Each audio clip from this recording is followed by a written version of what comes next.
ഷാഫി ചാലിയം.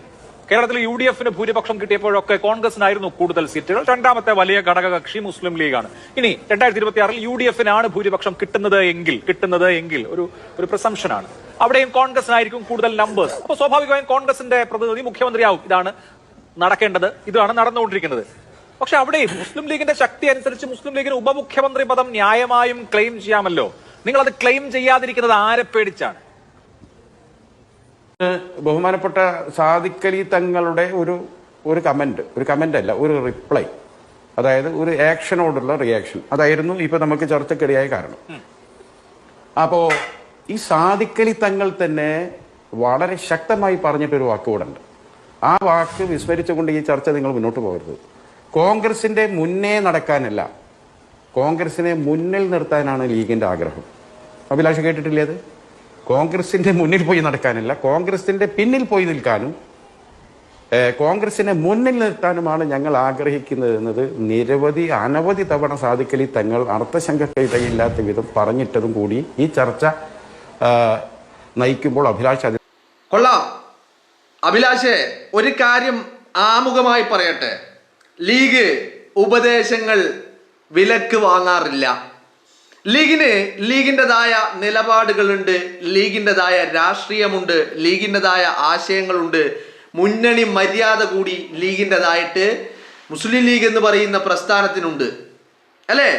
ഇന്നലെ വരെ, അല്ലെങ്കിൽ കഴിഞ്ഞ ദിവസങ്ങളിൽ അത്രയും, കഴിഞ്ഞ കാലങ്ങളിൽ അത്രയും പിണറായി വിജയന്റെ കുഴലൂത്തുകാരനായി പ്രവർത്തിച്ചു കൊണ്ടിരുന്ന അഭിലാഷ് മോഹനൻ, അല്ലെ?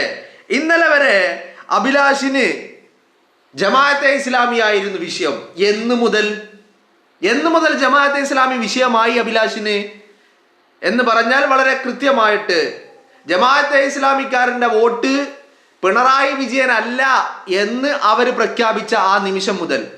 എന്നാൽ കഴിഞ്ഞ 3 പതിറ്റാണ്ടായി ജമാഅത്തെ ഇസ്ലാമിയുടെ ഓഫീസുകൾ കയറി തിണ്ണനിറങ്ങി കിടന്നും കുടിച്ചും കഴിച്ചും ഒക്കെ ജീവിച്ച പിണറായി വിജയൻ, ആ ജമാഅത്തെ ഇസ്ലാമിക്കാരൻ 30 വർഷം 3 പതിറ്റാണ്ട് കാലത്തോളം ഇവരുടെ തിണ്ണനിറങ്ങിയ പിണറായി വിജയൻ, അന്നൊന്നും ജമാഅത്തെ ഇസ്ലാമിക്കാരൻ ഒരു വിഷയമേ ആയിരുന്നില്ല അഭിലാഷിനും ആർക്കും. എന്നാല് അവന്റെ വോട്ട് കിട്ടില്ല എന്ന് കണ്ടപ്പോ മുതല് അവൻ വിഷയമായി തുടങ്ങി. കിട്ടാത്ത മുന്തിരി പുളിക്കാൻ തുടങ്ങി എന്ന് പറഞ്ഞാൽ, അതുവരെ കഴിഞ്ഞ 3 പതിറ്റാണ്ട് കാലത്തോളം ജമാഅത്തെ ഇസ്ലാമി എന്ന് പറയുന്ന മുന്തിരി നല്ല മധുരമുള്ളതായിരുന്നു, ഒരു ചവർപ്പും ഇല്ലാത്തതായിരുന്നു, ഒരു പുളി പോലും ഇല്ലാത്തതായിരുന്നു, നല്ല 100% സ്വീറ്റ്നെസ് ഉള്ള മധുരമുള്ള മുന്തിരിയായിരുന്നു. പക്ഷേ ആ വോട്ട് കിട്ടില്ല, ആ വോട്ട് ബാങ്ക് മാറിപ്പോയി, അത് മറ്റൊരിടത്തേക്ക് മാറിപ്പോയി എന്ന് കണ്ടപ്പോൾ മുതൽ ജമാഅത്തെ ഇസ്ലാമിക്കാരൻ പുളിക്കുന്ന മുന്തിരിയായി മാറി. അതായിരുന്നു അഭിലാഷ്, അതിൻ്റെ പിന്നാലെയായിരുന്നു.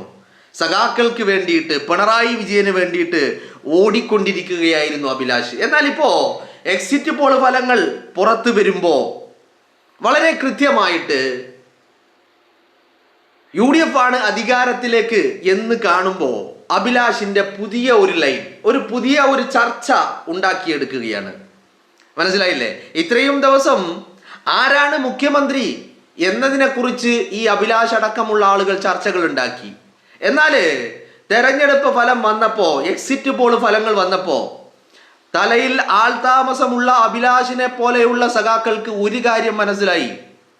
ഇത് എക്സിറ്റ് പോൾ ഫലങ്ങളിൽ പറയുന്ന ആ ഫിഗറിലേക്കല്ല കാര്യങ്ങൾ പോകുന്നത്, മറിച്ച് ഈ ഫിഗർ എന്ന് പറയുന്നത് VD സതീശൻ പറഞ്ഞ 100+ എന്ന് പറയുന്ന ഫിഗറിലേക്കാണ് കാര്യങ്ങൾ ചെന്നെത്താൻ പോകുന്നത് എന്നുള്ളത് ബോധ്യമായപ്പോ അവിടെ പിന്നെ ആര് മുഖ്യമന്ത്രി എന്നുള്ള ചർച്ചയ്ക്ക് പ്രസക്തിയില്ല. കാരണം ഈ ഫലം 100+ ആകുമ്പോൾ അതിൻ്റെ ഏക അവകാശി VD സതീശനാണ് എന്നുള്ള തിരിച്ചറിവാണ്.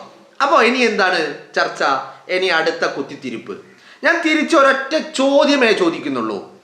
ലീഗ് എന്തുകൊണ്ട് ഉപമുഖ്യമന്ത്രി സ്ഥാനം ചോദിക്കുന്നില്ല എന്നുള്ള ഒരു വലിയ, അതിനുള്ള അർഹത നിങ്ങൾക്കുണ്ട്, നിങ്ങളത് ചോദിക്കണം. ഇതല്ലേ അഭിലാഷിന്റെ ഉപദേശം എന്ന് പറയുന്നത്. ഈ ഉപദേശിച്ച അഭിലാഷിനോട് ഞാൻ തിരിച്ചു ചോദിക്കുന്നു, 2016 മുതൽ 2026 വരെ 10 വർഷം കേരളം ഭരിച്ച മുഖ്യമന്ത്രി പിണറായി വിജയന്റെ സർക്കാരിൽ ആരായിരുന്നു ഉപമുഖ്യമന്ത്രി? സ്വാഭാവികമായിട്ടും CPIയുടെ ഒരാൾക്ക് വേണ്ടെന്നേ, CPMന്റെ ഒരാൾക്ക് ആരായിരുന്നു ഉപമുഖ്യമന്ത്രി എന്ന് മാത്രം പറഞ്ഞാൽ മതി. അവിടെ ഏത് പാർട്ടിക്കാരനാവട്ടെ, നിങ്ങളുടെ മുന്നണിയിലുള്ള ആരുമായിക്കോട്ടെ, കുഴപ്പമില്ല. പക്ഷെ ആരായിരുന്നു ആ ഉപമുഖ്യമന്ത്രി എന്നൊന്ന് പറഞ്ഞു വെക്കണം. അത് ഇന്നയാൾ കഴിഞ്ഞ 10 വർഷം പിണറായി വിജയൻ സർക്കാരിൽ ഉപമുഖ്യമന്ത്രി കസേരയിൽ ആ സ്ഥാനത്തിരുന്നു. എന്തുകൊണ്ട് നിങ്ങളുടെ സർക്കാർ വരുമ്പോ, UDF ഗവൺമെന്റ് വരുമ്പോ, ലീഗ് രണ്ടാം കക്ഷിയായിട്ടുള്ള ലീഗ് എന്തുകൊണ്ട് ഉപമുഖ്യമന്ത്രി സ്ഥാനം ആവശ്യപ്പെടുന്നില്ല എന്ന് ചോദിക്കുക അഭിലാഷെ. കുറച്ചുകൂടി വ്യക്തമായിട്ട് ചോദിക്കുക, കുറച്ചുകൂടി അടിസ്ഥാനപരമായ ചോദ്യങ്ങൾ ചോദിക്കുക, ആധികാരികമായിട്ട് ചോദ്യങ്ങൾ ചോദിക്കുക. ഈ സൈബർ ക്രിമികീടങ്ങൾ ചോദിക്കുന്നത് പോലെ അന്തവും കുന്തവും ഇല്ലാത്ത ചോദ്യങ്ങൾ ചോദിക്കല്ലേ. കാരണം അഭിലാഷ് മറന്നു പോകരുത്. കാരണം അഭിലാഷ് ഇരിക്കുന്നതും സംസാരിക്കുന്നതും പ്രവർത്തിക്കുന്നതും ജോലി ചെയ്യുന്നതുമൊക്കെ ഒരു മാധ്യമ സ്ഥാപനം എന്ന്, സോകോൾഡ് മാധ്യമ സ്ഥാപനം എന്ന് നിങ്ങൾ തന്നെ അവകാശപ്പെടുന്ന ഒരു ന്യൂസ് റൂമിൽ ഇരുന്നു കൊണ്ടാണ്. അപ്പൊ അതിന്റെ ഒരു മാന്യത, അതിനൊരു സ്റ്റാൻഡേർഡ് കീപ്പ് ചെയ്യേണ്ട ബാധ്യത അഭിലാഷിനുണ്ട്. അപ്പൊ അഭിലാഷ് ചോദിക്കുമ്പോ സ്വാഭാവികമായിട്ടും കഴിഞ്ഞ 10 വർഷം പിണറായി വിജയൻ ഭരിച്ചപ്പോ ഇന്നയാൾ ഉപമുഖ്യമന്ത്രി ആയിരുന്നു. എന്തുകൊണ്ട് UDF സർക്കാർ വരുമ്പോ ഈ പറയുന്ന രണ്ടാം സ്ഥാനത്ത് നിൽക്കുന്ന മുസ്ലിം ലീഗ് എന്തുകൊണ്ട് ഈ പറയുന്ന ഉപമുഖ്യമന്ത്രി സ്ഥാനം ചോദിക്കുന്നില്ല എന്ന് ചോദിക്കുക. ഒന്നുകൂടി കാര്യങ്ങൾ എല്ലാവർക്കും ബോധ്യമാകട്ടല്ലേ. ചോദിക്കുന്ന ചോദ്യങ്ങൾക്ക് കഴമ്പുണ്ട് എന്ന് കേൾക്കുന്ന ജനങ്ങൾക്ക് തോന്നണ്ടേ. അല്ലാതെ ഈ കേട്ടുകൊണ്ടിരിക്കുന്ന ജനം വിഡ്ഢികളാണ് എന്ന് മാത്രം അഭിലാഷിനെ പോലെയുള്ള ഈ കുറുക്കന്മാർ അങ്ങനെ കരുതരുത്. മനസ്സിലായില്ലേ? അപ്പൊ അതുകൊണ്ട് ഇനിയിപ്പോ അത് വേണ്ട. ഇനിയിപ്പോ ഇവിടെ VS അച്യുതാനന്ദൻ മുഖ്യമന്ത്രി ആയിട്ടുണ്ട്. അന്ന് ആരായിരുന്നു ഉപമുഖ്യമന്ത്രി? ഇപ്പോ ഒരു കേരളത്തിലെ ഉപമുഖ്യമന്ത്രിമാരുടെ ലിസ്റ്റ് ഒന്ന് വെക്ക് കേരളത്തിന് മുന്നിൽ. ആ ലിസ്റ്റ് വെച്ചിട്ട് എസ്പെഷ്യലി ഇപ്പൊ ഏറ്റവും റീസെന്റ് ആയിട്ട് ഇപ്പോ UDF സർക്കാർ വരുന്നത് ആ ഏത് സർക്കാരിന് പിന്നാലെയാ? LDF സർക്കാരിന്. കഴിഞ്ഞ 10 വർഷമായിട്ട് കേരളം ഭരിച്ച പിണറായി സർക്കാരിനെ പിന്നിലാക്കിയിട്ടാണ് ഇപ്രാവശ്യം UDF അധികാരത്തിലേക്ക് വരുന്നത്. അപ്പോ ആ പിണറായി മന്ത്രിസഭയിൽ ഉപമുഖ്യമന്ത്രി ആരായിരുന്നു എന്ന് മാത്രം പറഞ്ഞാൽ മതി. ബാക്കിയുള്ളതൊക്കെ വിട്ടേക്ക്, ബാക്കിയുള്ളതൊന്നും പറയണ്ട. ബാക്കി ഇനിയിപ്പോ ഇല്ലെങ്കിലും കുഴപ്പമില്ല. ഈ ഏറ്റവും റീസെന്റ് പിന്നോട്ട് നോക്കുമ്പോ കഴിഞ്ഞ 10 വർഷം പിണറായി ഭരിക്കുമ്പോ ആരായിരുന്നു ഉപമുഖ്യമന്ത്രി? ഇന്നയാൾ ഉപമുഖ്യമന്ത്രി ആയിരുന്നു. അതുകൊണ്ട് എന്തേ ലീഗുകാരാ നിങ്ങൾ ചോദിക്കുന്നില്ല? വളരെ സിമ്പിൾ അല്ലേ? കുറച്ചുകൂടി സ്റ്റാൻഡേർഡ് ഉള്ള ക്വസ്റ്റ്യൻ അല്ലേ ഈ മാതിരി ചോദ്യങ്ങൾ ചോദിക്കുന്നത്? അപ്പോ ചർച്ചകള് അഭിലാഷിന് പോലും ഒരു കാര്യം ഉറപ്പുണ്ട്. ഇപ്പോ എന്ന് പറഞ്ഞാൽ ഇന്നലെ വൈകുന്നേരം എക്സിറ്റ് പോൾ ഫലങ്ങൾ പുറത്തേക്ക് വന്നതോടുകൂടി അഭിലാഷിനും നല്ല ബോധ്യമുണ്ട്. എന്താണ് ആ ബോധ്യം? ആ ബോധ്യം മറ്റൊന്നുമല്ല. ആ ബോധ്യം എന്ന് പറയുന്നത് UDF സർക്കാരിലെ അധികാരത്തിലേക്ക് വരാൻ പോവുകയാണ്. അത് മാത്രവുമല്ല, ആ UDF സർക്കാർ അധികാരത്തിലേക്ക് വരുമ്പോൾ അവിടെ മുഖ്യമന്ത്രി കസേരയിലേക്ക് VD സതീശനാണ് എന്നൊക്കെയുള്ളത് നല്ല ബോധ്യങ്ങളുണ്ട്. മനസ്സിലായില്ലേ? ആ ബോധ്യമാണ് ഇപ്പോ സതീശനോ ഇനി മറ്റുള്ള ആളുകളോ പല പേരുകൾ കേട്ടില്ലേ? ചർച്ചകൾ എവിടെയാ ചർച്ചകൾ കേട്ടത്? ഇന്ദിരാഭവനിലായിരുന്നോ ചർച്ച? KPCCയുടെ ഏതെങ്കിലും ഓഫീസിലായിരുന്നോ ചർച്ച? അല്ലെങ്കിൽ ഏതെങ്കിലും DCC ഓഫീസിലായിരുന്നോ ചർച്ച? അല്ലല്ലോ. അല്ലെങ്കിൽ UDFന്റെ ഏതെങ്കിലും മീറ്റിങ്ങുകളിലായിരുന്നോ ചർച്ച? അല്ല. ചർച്ചകൾ എവിടെയായിരുന്നു? ചർച്ചകൾ കൃത്യമായിട്ട് മാധ്യമങ്ങളിൽ മാത്രമായിരുന്നു. മനസ്സിലായില്ലേ? അപ്പോ ഇന്നലെ ഇപ്പോ പല രീതിയിലുള്ള കരച്ചിലുകൾ കേൾക്കാൻ കഴിയുന്നുണ്ട്. അഭിലാഷ് ഒരു ഭാഗത്ത് നിന്ന് കരയുന്നു, മറ്റൊരു ഭാഗത്ത് സനീഷും ഹർഷനും നിന്ന് കരയുകയാ, മൂക്കൊലിപ്പിച്ച് കരയുകയാ, മൂത്രമൊഴിക്കാൻ പോവുകയും പോലും ചെയ്യാതെ കരഞ്ഞോണ്ടിരിക്കുകയാ. ഇനി അതിനേക്കാൾ വലിയ കരച്ചില് അപ്പുറത്ത് കാട്ടുകള്ളം വീരപ്പനും മൊട്ടയും കൂടി നടത്തുന്നുണ്ട്. കരച്ചിലോട് കരച്ചില്. AKG സെന്ററിൽ നിന്നോ അതിനേക്കാൾ വലിയ കരച്ചില്. എല്ലാത്തിൻ്റെയും അശരീരി കാതുകളിൽ മുഴങ്ങിക്കൊണ്ടിരിക്കുകയാ. ഒരു എക്സിറ്റ് പോൾ ഫലം വരുമ്പോഴേക്കും ഇങ്ങനെ കരയാതടോ അടിമകളെ, ഇങ്ങനെ കരയാതെ. കാരണം മെയ് 4 വരുന്ന റിസൾട്ട് നിങ്ങൾക്ക് താങ്ങാൻ കഴിയില്ല. നിങ്ങൾ അബദ്ധമൊന്നും ചെയ്യരുത് കേട്ടോ. കാരണം ഒരു തെരഞ്ഞെടുപ്പ് റിസൾട്ട് വന്നതിന് പോയിട്ട് കയ്യബദ്ധമൊന്നും കാണിക്കരുത്. കാരണം ഇത് ജീവിത അത് നഷ്ടപ്പെട്ടു കഴിഞ്ഞാൽ പിന്നെ പോയി. അതുകൊണ്ട് കയ്യബദ്ധം കാണിക്കരുത്, തെരഞ്ഞെടുപ്പാണ്, ഇനിയും വരും 5 വർഷം കഴിയുമ്പോൾ, അപ്പൊ നോക്കാം എന്നുള്ള മനോഭാവത്തില് കയ്യബദ്ധമൊന്നും കാണിക്കരുത്. വളരെ വിവേകപൂർവമായിട്ട് നിങ്ങൾ പെരുമാറണം എന്നുള്ളതാണ്. അപ്പോ ഞാൻ പറഞ്ഞു വന്നത്, ലീഗ് ഉപദേശം വിലക്ക് വാങ്ങാറില്ല, ഉപദേശം ചോദിച്ചിട്ടുമില്ല. മനസ്സിലായില്ലേ? അതുകൊണ്ട് ലീഗിന് ഉപദേശങ്ങൾ വേണ്ട അഭിലാഷേ. ഈ പാർട്ടിക്ക് നല്ല ബോധ്യമുണ്ട്, നല്ല നിലപാടുകളുമുണ്ട്. എങ്ങനെ പോകണം, എങ്ങനെയൊക്കെ പോകണം എന്നതിനെ കുറിച്ച് വ്യക്തമായ ധാരണകളും ഈ പാർട്ടിക്കുണ്ട് എന്നുള്ളത് അഭിലാഷിനെ പോലുള്ളവരൊന്ന് മനസ്സിലാക്കിയാൽ മതി. അത്ര മാത്രം മതി, കൂടുതലൊന്നും വേണ്ട. അത് മനസ്സിലാക്കുക. മനസ്സിലായില്ലേ? പിന്നെ ലീഗിന്റെ നിലപാടെന്താ? അത് ലീഗിന്റെ സംസ്ഥാന അധ്യക്ഷൻ, ലീഗിന്റെ ചീഫ് ഇൻ കമാൻഡർ പറഞ്ഞ വാക്കുകളാ.